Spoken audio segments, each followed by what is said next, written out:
everybody. Welcome back to Cocktails and Rocktails with your most notorious groupie, Allison Rouse, author of We've Got Tonight, The Life and Times of Notorious Groupie, me, and these little ebooks that are a lot of fun, but pretty fact-filled. Just take them tongue-in-cheek. They're just meant to be silly little things, and where you can get all this is down in that description, you guys. So go down like it was the 80s. And you guys, I want to thank everybody here so much for getting me to 1,000. We finally reached that threshold. So to everybody, Tamara, Karen, oh my God, Kira, Desiree, Melody, if I'm forgetting your name, you guys, truly, Ronnie, everybody so much for helping me here and getting me here. Lucia, like I said, so many people that I just can't think of the name all at once. You guys, we did it. Thank you so much. Here's to a few thousand more. Let's keep going. Because you guys really, truly mean the world to me, and I will never be able to say thank you to show my appreciation. But I do have a lot of cool things coming up on the channel starting next year, especially for my Patreon people. So hang out because it's going to be about February, but I've got cool giveaways to do. All right, guys? Because I promised you at 1,000, and I'm going to do it. And what we're going to do today is we are going to talk about a little movie. And no, not that one. Not the Cameron Crowe one. We are going to talk about another one that's kind of a farce on rock and roll, but too many people take it too seriously. We're going to talk about the movie Rockstar. That's right. Because I have a lot to say about this. Now, don't get me wrong. It's a fun movie. But like I said, too many people take it too seriously. So, all right. And today, because it's another snow day, I made another whiskey and hot cocoa. It's whiskey, hazelnut cream, some hot cocoa, like the milk chocolate milk, and bourbon whiskey, hazelnut, hot cocoa, a dash of cinnamon, and a few little tiny marshmallows. So everybody grab your marshmallows, kick up your feet, and let's have a little cocktail rocktail. Cheers, big ears. Oh, God, you guys, this is so perfect for a snow day. And if you don't want anybody to think you're drinking, they'll just think you have a hot chocolate, but it's with bourbon. I used bullet bourbon for that one, so check that one out. If there's like Woodford Reserve and stuff, they've got some really great sweeter bourbons, but make it how you like it. It's delicious. All right, and speaking of delicious, we're going to talk about this movie, Rockstar, with Mark Wahlberg and all kinds of other things. So, for the preface of this movie, we all know and can kind of figure it out, despite the fact that certain members of the band have denied that this has anything to do with them, we all know it's based out of Ripper Owens and getting into Judas Priest, right? Right? I mean, they can deny all they want, but we know. We know. Glenn Tipton's the only one that seems to think that if he says no, then we're going to believe that. Trust me, I don't believe a lot of things Glenn Tipton says, and not many people should either. But he is a good guy, and there's a couple people that he's really good friends with that do watch this. So no offense, because their friendships are beautiful friendships, and I'm so glad that he has good people out on the road that he's friends with, on and off the road. But so anyway, we know that Rockstar is definitely based on Ripper Owens getting into Judas Priest, because as a lot of people do know, Travis Scott, their drummer, happened to see him, I guess, and sent a videotape and a cover band and sent it to Glenn. And then next thing you know, Ripper's on a plane. He's at Glenn's house or in the studio, and he's in Judas Priest for a few albums. And he did great, and he loved it, and he's a really cool guy. When Glenn and I were seeing each other, Ripper was still the singer, but it was right before Rob came back. And as a matter of fact, I kind of knew that Rob was coming back before Ripper did.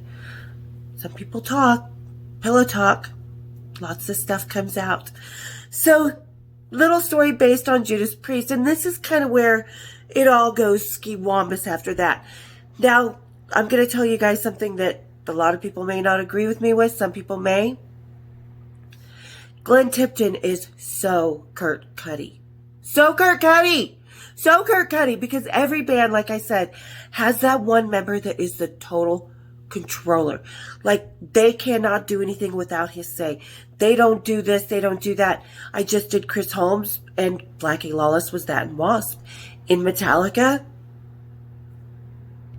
you may think it is Lars because Lars is was at the beginning the most business savvy, but it's James. It's because you're the most business savvy in the band does not make you the one who controls it. Pantera, it definitely was Vincent Paul. And I don't mean this in a mean way. It's just some of the band members, they don't want to deal with that business side of it and stuff. So they just let this one guy take control and do it for them. And I don't blame them because I've seen the business side of it. So it's exhausting, extensive, and it just totally takes the fun out of being in the band. So every band kind of has that one guy. And in Judas Priest, it's Glenn Tipton. And in the movie, it's Kurt Cudi. And it's so Kurt Cudi and Glenn Tipton. Just, they slam right into each other, without a doubt. So that's kind of one thing that makes me laugh. Because when I first watched the movie, like I said, it's a fun movie. Don't get me wrong. It's a good little movie to take and have a giggle at and stuff. But don't take it seriously like people do the Cameron Crowe Almost Famous movie. And a lot of people do take this. So a lot of people have based the reputation of groupies on this movie. Which we know by watching me. I've never been escorted to a big, huge party in a multi-suite room once in my rock and roll career. And that was Metallica in Denver the night that James met his now ex-wife, Fran. So, and that was a 2-bedroom suite where it was just, a lot of the crew, the band, and a few girls wandering around. It wasn't like this huge orgy like you see on Rockstar. I've never seen anything like that.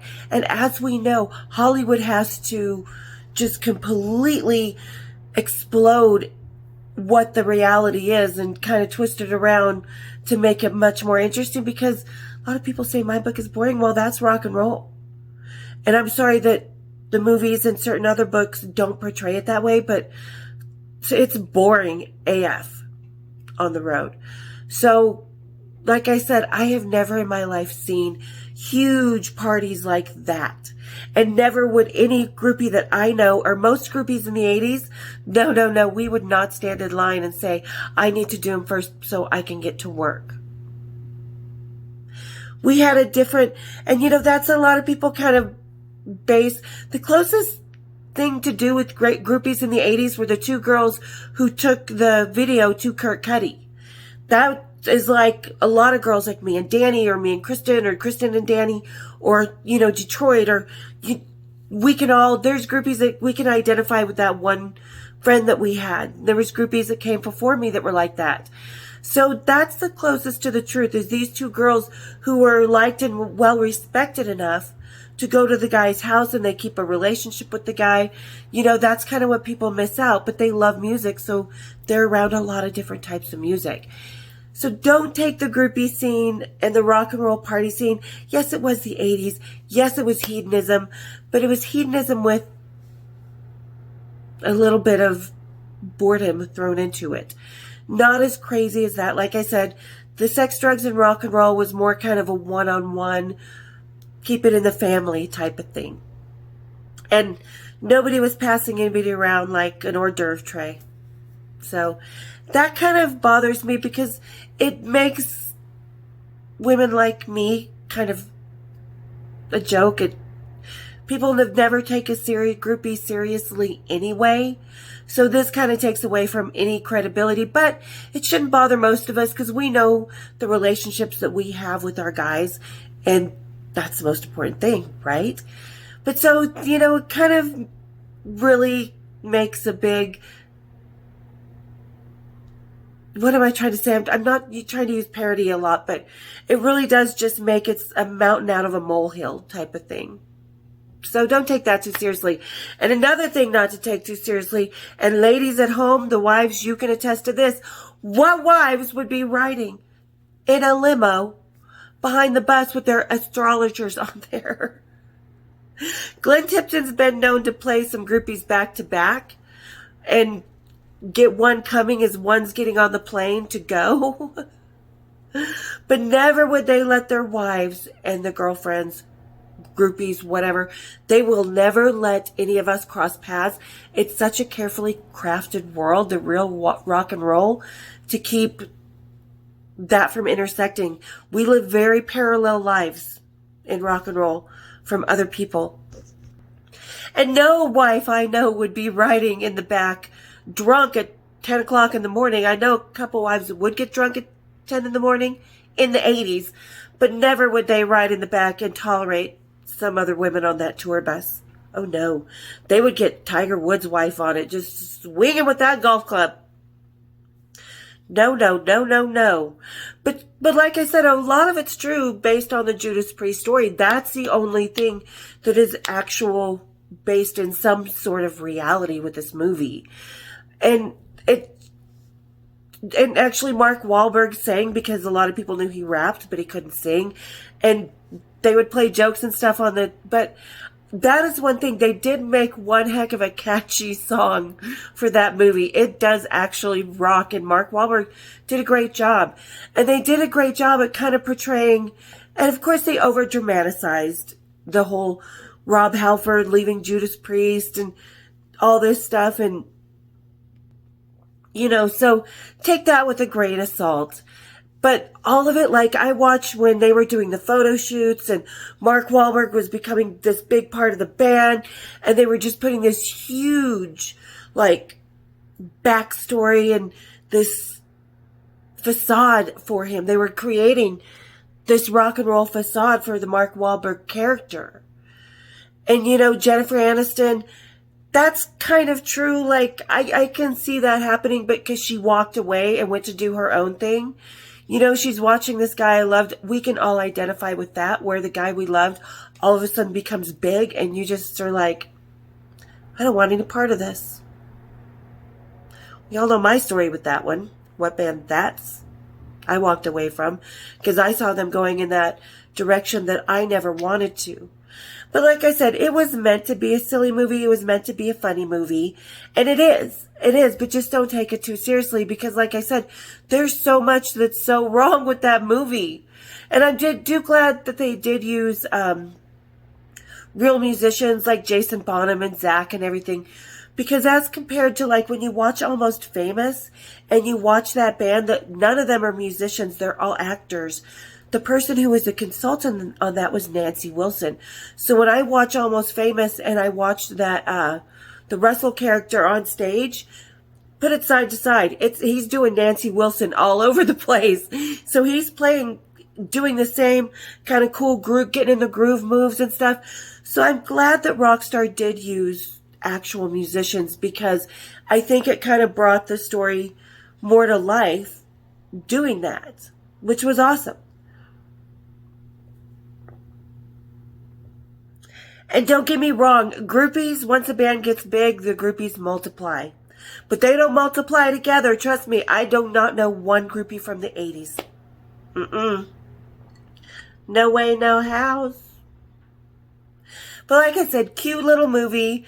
And if you guys don't think that Glenn Tipton is like Kurt Cudi, leave it down in the comments. But absolutely no doubt that is Glenn Tipton to a T. He controls who comes in and out of that band, what gets played, what songs go on that album. So I think he's mellowed out in the last years, but then again, I thought he mellowed out from that night he flushed it that I talk about in one of the videos with him here. But apparently not. So I could be wrong on a couple things because, like I said, Glenn Tipton has a different game going with every girl, just like John Entwistle, and a lot of musicians do. But again, we never cross paths. The wives and stuff, and I don't know one wife. I don't know. So that's kind of my opinion. Those are the things that bother me about the movie, because, and people like, you take it too personally. Well, of course I do, because that is a parody and an over-dramatization of my actual existence. Just like somebody on Instagram was like, I don't know why you're so mad about this book about John Entwistle, because it's actually my life that's being misconstrued and slandered there. It's entertainment to you, but it's reality to some of us. So, but most people do take this movie with a grain of salt and have a good laugh at it. But to the people that don't, because I've seen a lot, because I posted a couple things on my TikTok about it, woo! I got a few private messages.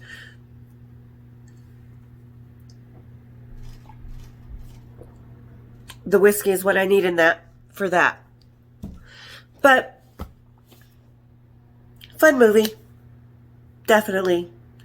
Just, and like I said, to this day, Glenn is still Kurt Cudi, because otherwise Judas Priest wouldn't be going out on the road.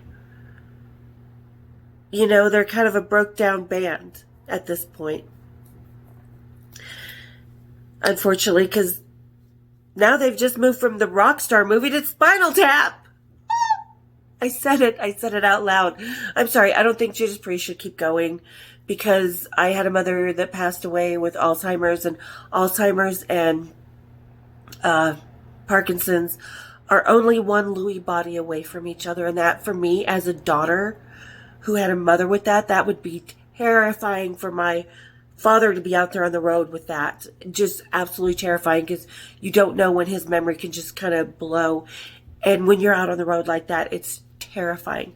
So that's why and it's just not Judas Priest without KK and Glenn. The Twin Axe Attack. And Rob's vocals, that was always the basis of Judas Priest. You know, Ian was just sort of there. He's been there for a million years.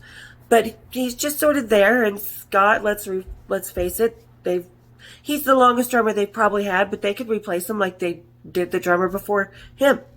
So I'd like to see that second Rockstar 2 where they kick the other guitar player out of the band. That's the follow-up I would watch. The actual sequel I would watch, you guys. So, all right, tell me what you think about the movie, you guys. Like you said, a lot of fun, great movie. Just, I'm offended at how it portrays us groupies. Okay. Anyway, you guys, like I said at the beginning, thank you so much for finally getting me to 1,000. I could not have done it without you guys, especially the core group that's been here from the beginning, that has really just supported me, pushed me, private mailed me, been there on my worst days. Diane, gonna have to bleep that too. Trying to clean up my language, because need to stay monetized.